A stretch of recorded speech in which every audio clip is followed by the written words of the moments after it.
وحده والصلاة والسلام على من لا نبي بعده. موضوعي waxaan ku jirnay su'aalo la soo weydiiyay qof ayaa su'aal wuxuu nooga soo diray Norway rajulka su'aasha soo diray wuxuu yiri wadanka Norway waxa ku saaloo yiri meel aan qorraxdu dhicin qorraxdu way dhacdaa buu yiri laakiin waxa haruu yiri iftiin oo iftiinka maalinta oo kala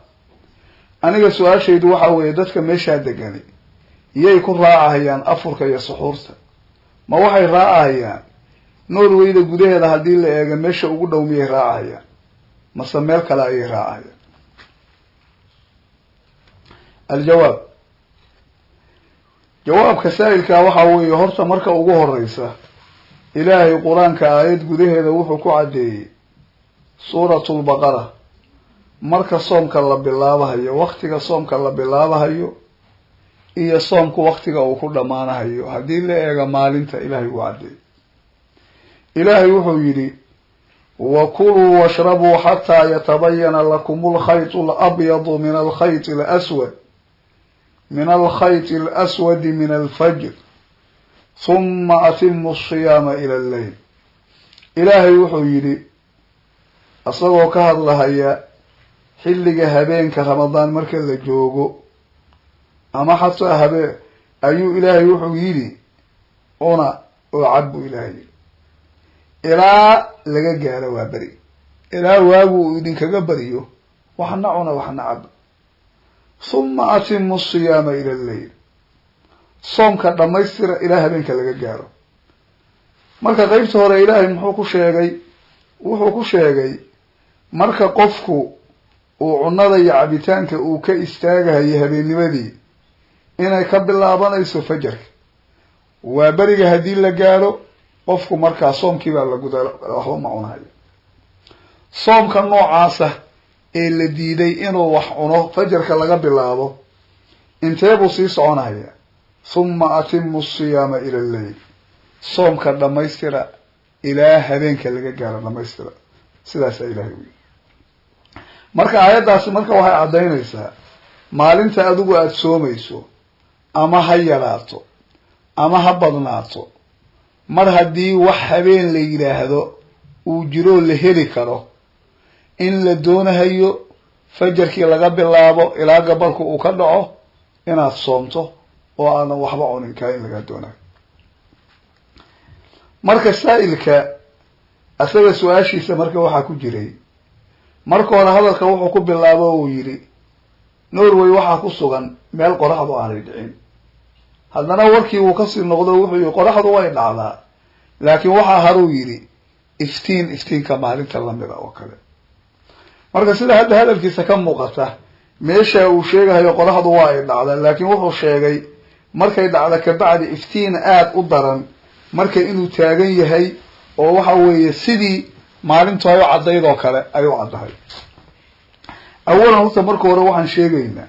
meesha xagga shariicada islaamka waxa laga fiirinayaa kaliya waxa weeye qorraxdu inay dhacdo oo jurmigeedu uu qarsoonaado iftiinka in la waayo oo mugdi loo baxaa taas shardi ma aha shakiga noocaas oo marka dadka qaarkiiba ay qabaan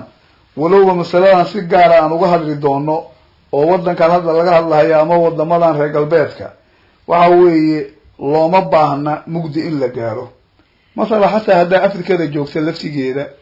gabalku marka uu dhaco qofku markuu meelaha banaan ama baadiyaha uu joogo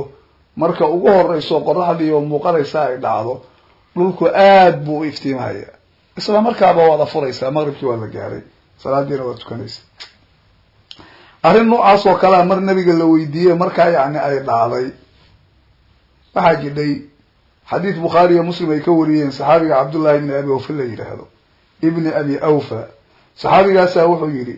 sirna ma'a rasuulillahi sallallahu alayhi wa sallam wa huwa saa'im ilaahi rasuulkiisi ayaan la soconayo سفر بان نبي قال الله وان راعني برسول النبي صلى الله عليه وسلم فلما غربت الشمس قرحوا مركي اي دعدي قال لبعض القوم يا فلان نبو ددكي قاركيبو وحو يري ولو بعضيغاس خادمكيسي بلال انه هوا لو تلماما ايو يري يا فلان وهبلو انزل فجدح لنا دغبو يري او نوقوش marka waxay wateen sawiiq sawiiqu waxa weeye waa shaygan saloolka ama dadka qaarkii ay u yaqaaniin daangaha oo la budeeyey marka carabuhu way isticmaali jireen sidoo safarada ay u qaadan jireen marka qofku wixii uu helo markaa ku aduu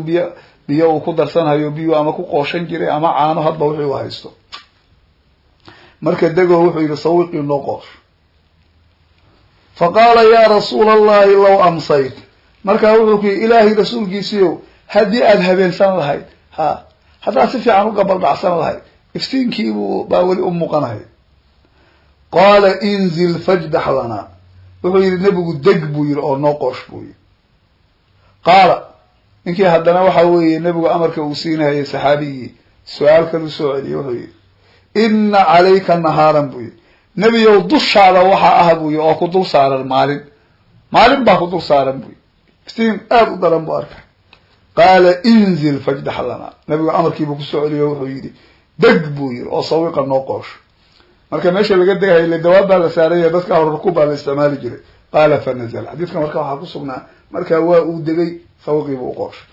nabigu meesha marka yaani wuxuu sheegay marba hadii xilliga habeenkaaba la gaaro oo marka waxa laga baldiciba la gaaro waxa dambo la sugay inaan jiray iftiinku waadix bahaba ahaad marka haddaan masalada dib ugu soo noqdo hadii hawsha macnaheedu ay tahay habeen waa jira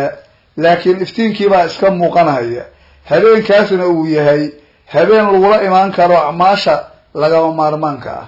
sida qofku yaani inuu afuro inuu maqribkii tukado inuu cishihii tukado inuu suxuurto oo waqti arrimahaas ku filan hadii uu yahay de waxa weeye markaan uu jooga iftiin kasta ha muuqday waxa weeye waa habeen waxa uu jooga wax dhibaato ay leedahay male dabcan wadamada waxa keenayana waxa kamid ah xilliyadaas inay tahay xilliyada habeenku uu yar yahay oo qorraxdu aanay fogeyn meel dheer baysan aadin ma dheera waqti dhow bay rabtaa inay marka soo noqoto ama saacada ka bacd hadii marka laakiin su'aashaadu ay tahay meeshaas gabalku uu dhacay oo iftiinka daran uu jiro in isla markiiba qorraxda ay soo noqonayso oo waxay maalin u tahay way dhacday laakiin waxba maqnaan mayso hore ka imaanaysa marka waxa la fiirinayaa xilliga ay dulba soo noqonayso iyo xilliga ay dhacday amaasha hadda aan sheegay haddaan lagu la imaan karin qofku markaa muxuu raacayaa wuxuu raacayaa yaani meesha ugu dhow oo ayadu leh habeen iyo maalin kala soocan hadduu rabo habeenka qadarkiisu ha yaraado meesha ugu dhow marka maxay noqonaysaa Norwayda aadna weydiisay hadii ay leedahay dabcan waa ay leedahay meel habeenkii iyo maalintii ku kala soocan yihiin oo qadar acmaash la iman karo oo habeena leh taa raacaya ku dayanaya hadii Norwayda gudaheeda aan laga helayna meeshii kale ee marka ugu dhow buu raacaya waayahay Norwayda laftigeeda waxa dhici ka dhahade meesha adigu aad ka sheekeynaysaa haday xuduudii Norway ay tahay oo kale marka waxa la fiirinayaa wadanka ayada marka dariska la ah ayada iyo kii u dhow baad marka laftigeeda eegaysa oo marka aad raacaysa hadda meesha laftigeedu xad ka ay tahay ayada jaanibkeeda hadii la eegay jaanibka kale waxa way xadkii hadii aad joogto kula siban kii ku dhow marka wax kala socon kara arinta marka noocaas hadii ay dhacdo oo wixii maalin kaliya marka ay noqdaan xukumka in la qadarayo oo marka la fiirinayo taqdiir in la eegayo nabiga kaleey salaatu wasalaam waxa tusanaaya ayaa ka soo arooray oo culimadu markii yaani arrimahan ay ka hadlayaan yaani ay soo qaadan oo kale xadiis oo nabiga kaleey salaatu wasalaam ayaa wuxuu ka waramay marka dajaal uu imaan doono waqtigu isbedeli doono oo xadiis muslim uu wariyo oo Nawaas ibn Sam'aan uu ka wariyay ayaa wuxuu ahaa mar nabigu dajaal uu ka waramay baa Nawaas wuxuu leeyahay qulna ya rasuul allah wama lubsuhu fil ard waxaan niri buu yiri ilaahay rasuulkiisiyo maxay tahay nagaayada dhulka uu ku nagaanayo dajaal intee buu dhulka joogayo qala 40 yawma nabigu wuxuu yiri 40 maalmood buu joogayo yawmun ka sanatin wa yawmun ka shahrin wa yawmun ka jumu'atin 40 bariyo wuxuu joogayaa maalin ay sanad la eg tahay sanad kaamilan qorraxdu dhacay maalina ay bil la eg tahay oo bil kaamil qorraxdu aanay dhacay maalina jumu'a usbuuc ay la eg tahay oo jumcada waxa looga jeedaa waa usbuuc bacdama aakhirul ayyam oo todobada maalmood hadii carabiga la eego yaani carabta hadii la eego usbuuc jumcuhu ay ugu dambeeyaan ay mararka qaar kood todobaadka jumca ka cabiraan wasairu ayyamihi ka ayyamikum nabigu wuxuu leeyahay maalmihiisa kaloo soo haray saddexdaa beri maahane waxay la mid tahay maalmihiin oo kale marka saddexdaa haddii afartanka laga jaro 7 kale waa caadi laakiin kuwaan ilaahay sidaanu ka dhiga waa waxyaalaha calaamooyinka asaga marka uu imaanayo la muujinayo si lagu ogaado qofkan ilaahnimada sheeganayo carrada marahayo waxyaalo badan oo khawaariqul caadaada asaga daraadii ay u ratimayaan dajaalkii inuu yahay qulna ya rasuulallah marka waxaan iribu ilaahay rasuulkiisiyo fadhalika al-yawm alladhi ka sanatin atakfina fihi salatu yawm waxaan iribu yiri maalintaas oo sanada la mid ah ma nagu filan tahay maalin salaadeed inaan tukano haddii la yiri maalin baa sanad noqonaysa sanadkaas oo dhamasho salaad kaliya inaan tukano Allah wuxuu hal maalin qaal nabi wuxuu la ma uqduru lahu qadrahu qadarkiisa u qadar ila maalintaana soo sanad kaamil soo maaha salaadihii marka sanadkii aad tukan jireen baad tukanaysa ama waxa weeye waa berigii markii aad tukataan qiyaasa markii duhurka la marahay xilligiisa oo kale tukada hadhow markii la gaaro xilliga casarka oo kale aad tukan jireen oo kale tukada xilligii maqribka aad tukan jireen oo kale tukada xilligii cishaa aad tukan jireen oo kale tukada hadhow haddana xilligii fajrka aad waliba maalin baa la isaga dhex jiraa waa hal sano kuwan kalena hadda waa lamid midii bishahay midii jumcadahay xadiidka marka waxaa laga fahmay haddii waqtigii caadigii marka uu dhaafo oo maalintii intii lagu yaqaana haddii ay dhaafto oo habeenkii ayadii ay kala socmi waayaan ka dhig maalintii 24 saac ay noqoto habeenkii waqtigiisii meesha ka saartay la oran maayo marka 24 saac oo dhani waa wada maalin lama laha marka taqdiir baa la sameeynayaa oo qayb habeen laga dhigaya ayadoo marka yaani aad fiirinayso waqtiga dhulka kuugu dhow oo kale midaan dajaal baa laga qaata xukunka soomkii hadii la eegana marka yaani waa sida oo kale ayaa iyada la yeelaya